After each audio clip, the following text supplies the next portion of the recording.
In the small, peaceful village of Thistlebrook, nestled between towering mountains and dense woods, there lived a girl named Lyra.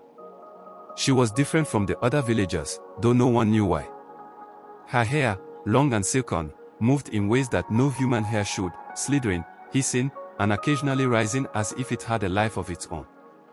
The villagers whispered that Lyra was touched by something dark, something unnatural, though they never dared speak openly of it. Lyra had always been a quiet child, her pale face framed by the serpentine tendrils of her hair. She spent much of her time alone, wandering the outskirts of the village and playing in the forest, where the trees whispered and the wind seemed to understand her. Yet, there were moments when something inside her stirred, an ache that she couldn't explain, and her hair would writhe uncontrollably, as if it was alive with anger or sorrow. At first, the villagers didn't mind her oddness. They pitied her, even. The strange way her hair moved was enough to give anyone pause, but Lyra was gentle. She helped with chores, offered flowers from the forest, and never showed aggression. However, things began to change as the seasons turned. One by one, the village elders started to fall ill, strangely so, with no clear explanation. They grew pale, weak, and restless. People started to talk, and rumors spread like wildfire. Whispers swirled around Lyra, accusing her of causing the sickness. They spoke of the hissing sound that came from her whenever she passed by, of how the air seemed to grow colder and stiller when she was near. No one could prove it, but the coincidences were too great to ignore. And then the deaths began.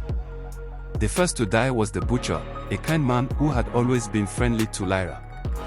One morning, he was found stiff as stone, his eyes wide open, a horrified expression frozen on his face. His body was covered in strange marks, as if something had constricted him. The village grew fearful, and rumors turned into accusations. They said that the girl with the serpent hair had caused them. One evening, during the harvest festival, a terrible event sealed Lyra's fate. As the villagers celebrated in the town square, Lyra appeared, her hair moving violently in the night breeze. Without warning, her tendrils of hair lashed out, striking down several villagers in moments. The screams echoed through the night, and when the villagers found the bodies, they were again marked with the same strange, constricting wounds. The elders called an emergency council. They could no longer ignore what was happening. The village that once welcomed Lyra was now filled with fear. The whispers turned into shouts, accusations became demands. They called her a monster, a witch, and a curse upon them all. Lyra, confused and frightened, didn't understand what had happened. She had never meant to hurt anyone. The anger and fear inside her, the overwhelming feeling of being different, it was all too much for her to control. She begged the villagers for mercy, but their hearts were hardened by grief and terror. They saw her only as a threat. And so, they decided. The village elders, their faces grave and hearts heavy, declared that Lyra must leave. They spoke of the evil forest, a dark and cursed place where no man or woman had ever returned from. It was the only place where they believed she could do no more harm. Lyra would be cast into the forest, never to return. With trembling hands, Lyra was led to the edge of the village, her eyes wide with sorrow and fear. The villagers stood behind her, their faces blank or filled with disgust. She turned to them, her voice barely a whisper. "I didn't mean to hurt anyone," she said, her voice breaking. "Please, I don't know why this is happening." But no one answered. They had made their decision. The gates to the evil forest creaked open, and Lyra, heartbroken and betrayed, stepped into the shadows. As she disappeared from their sight, the gates closed with a final, echoing thud. And so, Lyra was lost to them, lost to the world, her hair still riding in the darkness. The villagers returned to their homes, but no one could forget the girl who had once lived among them, and the fear that had driven them to cast her away. But Lyra's story was far from over. The evil forest was a place of legends and nightmares, a sprawling wilderness that no one dared enter. Trees twisted in unnatural shapes, their branches clawing at the sky like skeletal fingers. The air was thick with fog, and the ground was soft and treacherous, hiding ancient roots and dark secrets.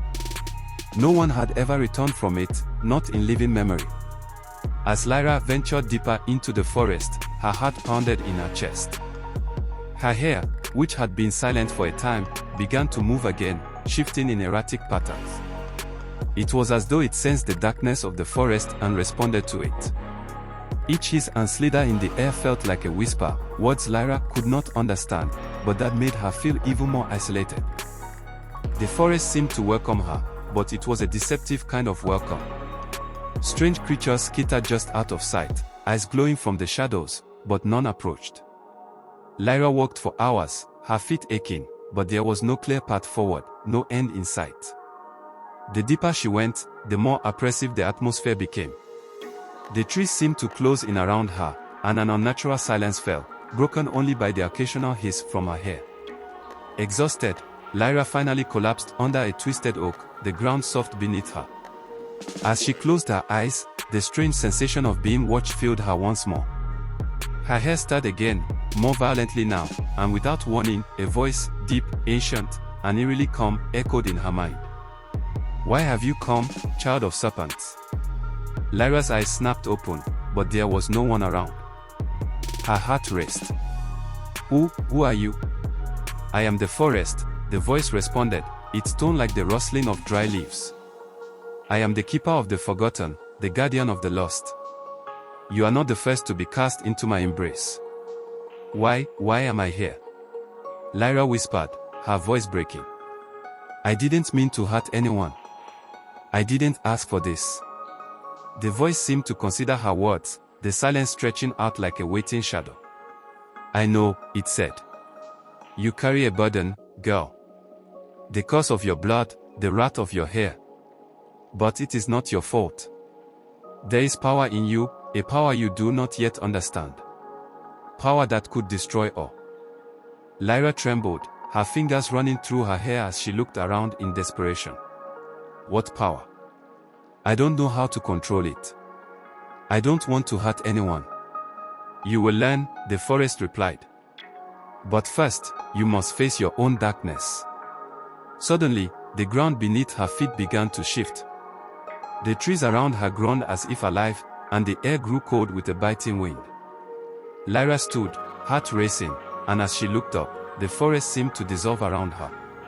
Shadows stretched out from the trunks of the trees, forming shapes, figures of men and women, some familiar, others not.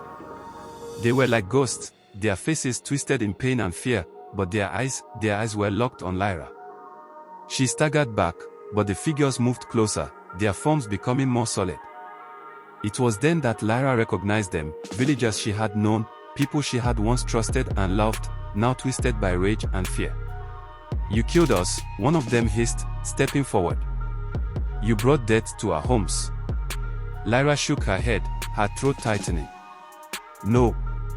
I didn't mean to. I never wanted this to happen."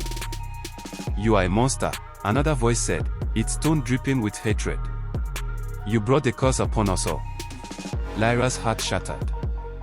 The faces of those she had known, now contorted with blame and anger, filled her vision.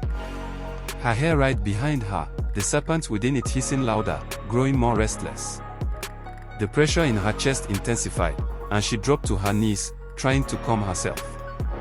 But the voices of the villagers kept coming, louder and louder. "Please, stop," she cried, her voice barely a whisper amidst the storm of accusations. The forest seemed to respond, the shadows closing in tighter. A thick, inky blackness surrounded her, and her hair lashed out, snapping at the figures, but they were endless. The tendrils of her hair caught one of the shadows, but instead of retreating, the figures formed blood and shifted into something darker, more monstrous. It grew larger, its face twisted into a grotesque smile.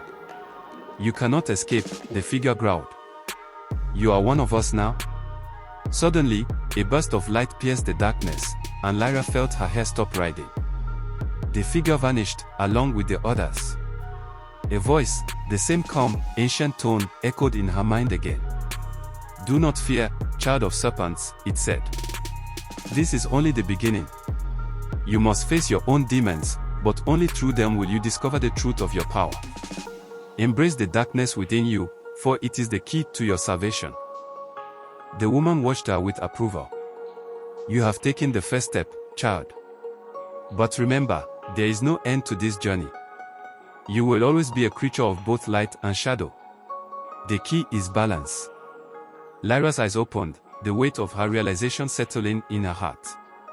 She was no longer a victim of her curse. She was its master. The moonlight above grew brighter as if the forest itself was acknowledging her transformation. Lyra stood, feeling the power coursing through her like never before, yet it was no longer destructive. It was calm, focused, and, most of all, under her control. "You are ready," the old woman said. "Go back to the village if you choose. But remember, not all will accept the new you. Not everyone will understand. And you must decide if you wish to return to them." Lyra stood for a moment, considering her choices. The village, her home, her family, the people she had once known. She had been cast away, but now she could return on her own terms, no longer as a frightened girl, but as someone who understood the depths of her power. We have gotten to the end of this video. If you find this video interesting and want to watch more content like this, kindly like and subscribe to this channel.